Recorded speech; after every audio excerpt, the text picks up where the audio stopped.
Welcome, everyone.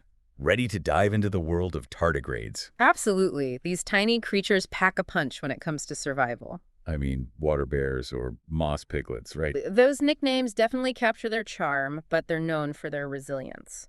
So let's unlock the secrets of those incredible survival skills. What makes them so tough? Well, they can withstand conditions that would be fatal for almost any other life form. We're talking like the extreme stuff, Oh, right? yeah. Boiling hot, freezing cold, intense radiation, even the vacuum of space? Space, that sounds a bit like science fiction. Not at all. Back in 2007, the European Space Agency actually sent tardigrades into orbit on the FOTO and M3 mission. So they were exposed to like the full force of space. Vacuum, radiation, the whole works, and guess what? They survived. Seriously. Not only that, many even reproduced after coming back to Earth, the first animals to survive unprotected in space. That's incredible. Okay, so how do they do it? What's the secret? It's a process called cryptobiosis. When facing extreme conditions, they dehydrate, curl up into a ball called a ton. So they basically hit pause on life. Essentially, their metabolism shuts down almost completely, and they can stay that way for years, decades even. Decades. That's wild. It's like a biological time machine. Then when conditions are better, they reanimate.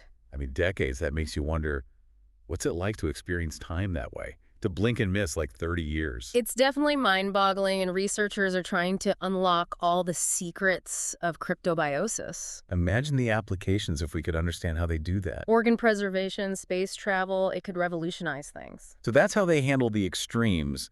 But what about their basic biology? What makes them so resilient at their core?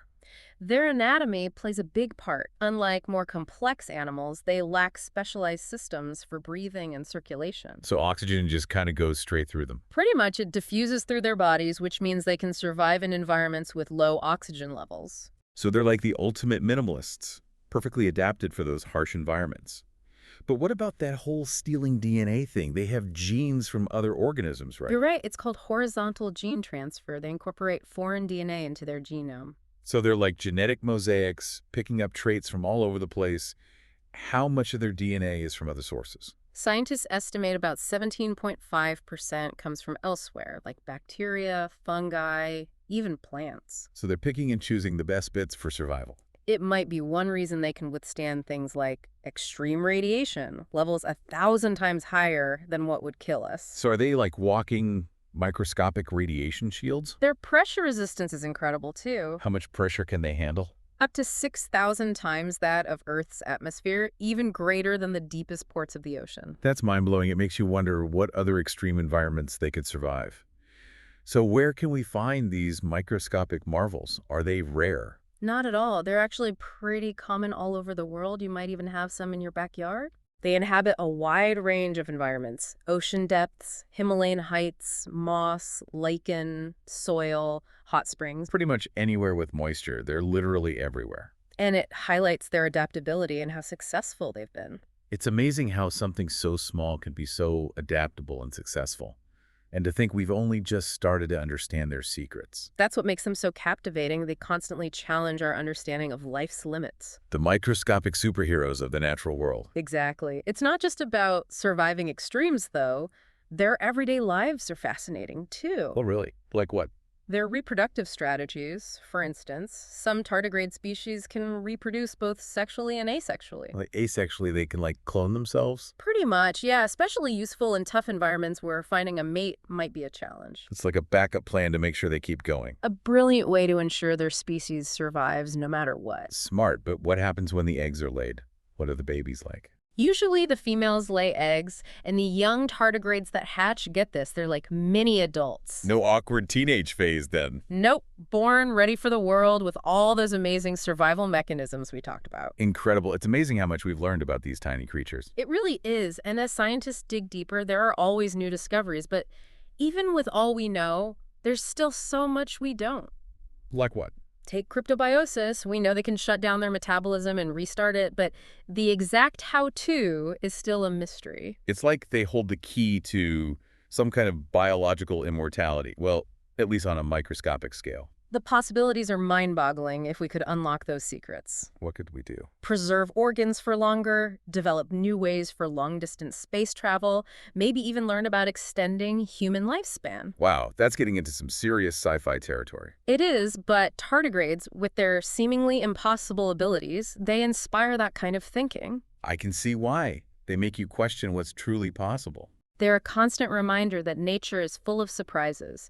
Even the smallest creatures can have the most extraordinary abilities. Makes you appreciate the diversity of life on our planet.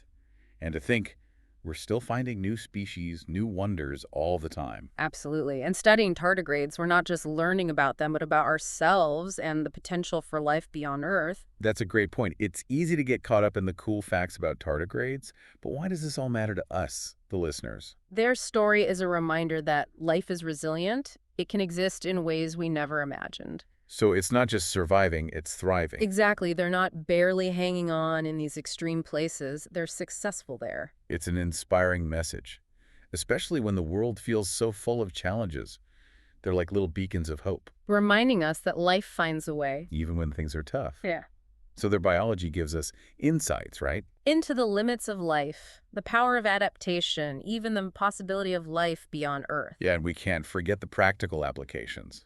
Tardigrade research could lead to breakthroughs in medicine, space exploration, materials science, the list goes on. Their study could unlock solutions to some of humanity's biggest challenges.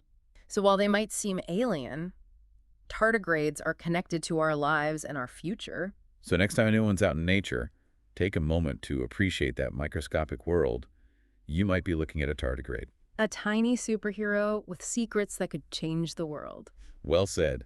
As we continue our deep dive into the world of tardigrades, here's a thought to consider.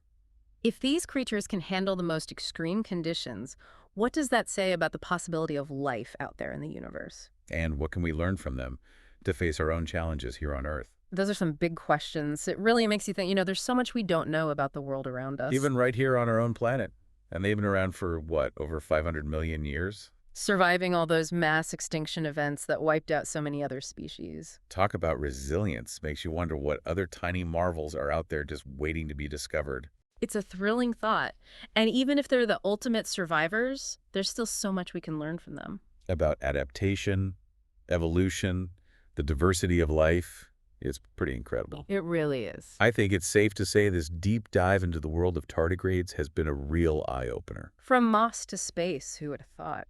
Uncovering secrets that could make even the most seasoned biologist rethink what's possible. Definitely a journey of discovery. And for anyone listening who's feeling inspired, I encourage you to dive into the research yourself. There's so much out there, always something new to learn about these fascinating creatures. This is really just the beginning of our exploration, so keep that sense of wonder alive. Don't let this be your last encounter with the microscopic superheroes of the natural world. Because as tardigrades have shown us, even the smallest creatures can hold the biggest discoveries. Absolutely. Well, that's a great note to end on. Thanks for joining us on this deep dive into the incredible world of tardigrades.